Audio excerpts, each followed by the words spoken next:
Assalamualaikum warahmatullahi wabarakatuh. Hai semua, kembali lagi dengan saya Monita Intansari dengan NPM A1M020020 dalam mata kuliah Filsafat Pendidikan. Jadi pada hari ini kita akan membahas materi kedua, yaitu dasar-dasar pengetahuan, penalaran, dan logika. Adapun konten materi yang akan dibahas yaitu yang pertama, apa itu penalaran, dan yang kedua, apa itu logika. Baiklah, kita masuk pada materi yang pertama, yaitu apa sih penalaran itu? Yang pertama, pengertian dari penalaran. Penalaran merupakan suatu proses berpikir dalam menarik suatu kesimpulan yang berupa pengetahuan. Penalaran menghasilkan pengetahuan yang dikaitkan dengan kegiatan berpikir. Dan bukan hanya dengan perasaan, tidak semua kegiatan berpikir harus menyadarkan diri pada penalaran. Kemampuan menalarlah yang membedakan manusia dari binatang. Kemampuan menalar inilah kekuatan manusia yang menyebabkan manusia mampu mengembangkan pengetahuan. Binatang juga mempunyai pengetahuan, akan tetapi hanya sebatas dan terbatas untuk bertahan hidup atau survival. Kemudian, mampu mengembangkan kemampuannya karena dua hal, yaitu yang pertama, manusia mempunyai bahasa untuk berkomunikasi dan mampu menyampaikan informasi atau pendapat. Penalaran pada hakikatnya adalah proses berpikir dalam rangka menarik kesimpulan atau menemukan kebenaran. Perasaan merupakan kegiatan menarik kesimpulan yang tidak didasarkan penalaran. Intuisi adalah kegiatan berpikir dan analitis, non-analitis yang tidak berdasarkan pola tertentu. Untuk melakukan kegiatan penalaran analisis, maka kegiatan tersebut awalnya harus diisi dulu oleh sebuah materi pengetahuan yang benar. Pengetahuan yang digunakan dalam penalaran biasanya berdasarkan rasio ataupun fakta. Rasionalisme adalah aliran yang berpendapat bahwa rasio adalah sumber kebenaran. Rasionalis memakai cara penalaran deduktif. Empirisme adalah paham yang menyatakan bahwa fakta tertangkap lewat pengalaman. Manusia adalah sumber kebenaran. Penalaran merupakan suatu proses penemuan kebenaran di masa tiap-tiap jenis penalaran mempunyai kriteria kebenarannya masing-masing. Sebagai suatu kegiatan berpikir, maka penalaran mempunyai ciri-ciri tertentu. Ciri-ciri tersebut antara lain adalah sebagai berikut. Yang pertama, adanya suatu pola berpikir yang secara luas dapat disebut logika, atau penalaran merupakan suatu proses berpikir logis. Yang kedua, sifat analitis dari proses berpikir. Analisis pada hakikatnya merupakan suatu kegiatan berpikir berdasarkan langkah-langkah tertentu. Perasaan intuisi merupakan cara berpikir secara analitis. Materi kedua yaitu prinsip penalaran. Prinsip-prinsip penalaran atau aksioma penalaran merupakan dasar semua penalaran yang terdiri atas 3 prinsip. Adapun aksioma atau prinsip dasar dapat didefinisikan bahwa suatu pernyataan mengandung kebenaran universal yang kebenarannya itu sudah terbukti dengan sendirinya. Ketiga prinsip penalaran yang dimaksudkan adalah yang pertama prinsip identitas, yang kedua prinsip non-kontradiksi, dan yang ketiga prinsip eksklusivity. Yang pertama itu prinsip identitas. Prinsip identitas ini menyatakan bahwa suatu hal adalah sama dengan halnya sendiri. Sesuatu yang disebut P, maka sama dengan P. Yang dinyatakan itu sendiri bukan yang lain. Prinsip identitas menuntut sifat yang konsisten dalam suatu penalaran. Jika suatu himpunan beranggotakan sesuatu, maka sampai kapanpun tetaplah himpunan tersebut beranggotakan sesuatu tersebut. Lalu yang kedua itu ada prinsip non-kontradiksi. Prinsip non-kontradiksi ini menyatakan bahwa sesuatu tidak mungkin merupakan hal tertentu dan bukan hal tertentu dalam suatu kesatuan. Prinsip ini menyatakan juga bahwa dua sifat yang berlawanan penuh atau secara mutlak tidak mungkin ada pada suatu benda dalam waktu dan tempat yang sama. Prinsip non-kontradiksi memperkuat prinsip identitas, yaitu dalam sifat yang konsisten tidak ada kontradiksi di dalamnya. Lalu prinsip yang ketiga yaitu prinsip eksklusivity. Prinsip eksklusi terti ini menyatakan bahwa sesuatu jika dinyatakan sebagai hal tertentu atau bukan hal tertentu, maka tidak ada kemungkinan ketiga hal tersebut yang merupakan jalan tengah. Prinsip eksklusi terti menyatakan juga bahwa dua sifat yang berlawanan penuh atau secara mutlak tidak mungkin kedua-duanya dimiliki oleh suatu benda.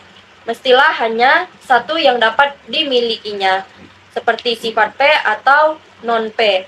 Prinsip ketiga ini memperkuat prinsip identitas dan prinsip non-kontradiksi, yaitu dalam sifat yang konsisten tidak ada kontradiksi di dalamnya. Dan jika ada kontradiksi, maka tidak ada kesesuatuan di antaranya, sehingga hanyalah salah satu yang diterima. Selanjutnya, masuk pada materi kedua, yaitu apa itu logika.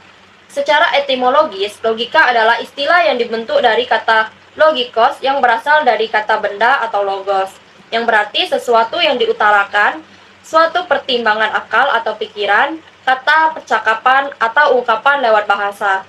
Sebagai ilmu, logika disebut dengan logike episteme, atau latinnya logika scientia yang berarti ilmu logika. Namun sekarang lazim disebut juga logika saja. Dalam sejarah perkembangan logika, banyak definisi yang dikemukakan oleh para ahli. Ada yang mengatakan logika adalah ilmu yang dalam lingkungan filsafat yang membahas prinsip-prinsip dan hukum-hukum penalaran yang tepat.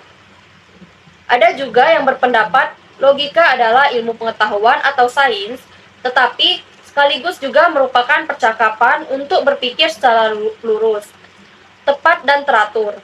Ilmu di sini mengacu pada kemampuan rasional untuk mengetahui, sedangkan kecakapan mengacu pada kesanggupan akal budi untuk mewujudkan pengetahuan ke dalam tindakan. Yang pertama itu ada objek material dan objek formal logika. Syarat suatu ilmu pengetahuan adalah memiliki objek material dan objek formal. Objek material suatu ilmu ialah materi atau bidang atau lapangan penyelidikan ilmu yang bersangkutan. Sedangkan objek formal adalah bagaimana objek material tersebut dipandang. Beberapa ilmu pengetahuan dapat memiliki objek material yang sama tetapi objek formalnya berbeda.